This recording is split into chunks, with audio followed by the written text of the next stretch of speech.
Use the specific tool to slip off the pulley pins retaining collar. Remove the 3 retaining pins. Separate the moving from the fixed half pulley.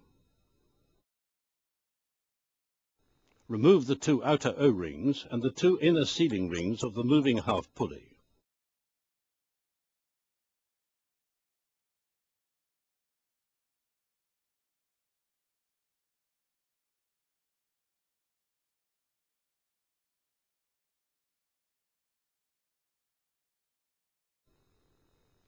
Remove the roller bearing with a mallet and an appropriately sized punch.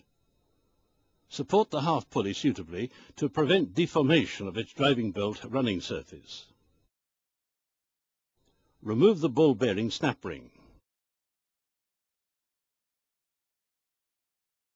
Use a 20 mm guide punch handle to drive out the ball bearing.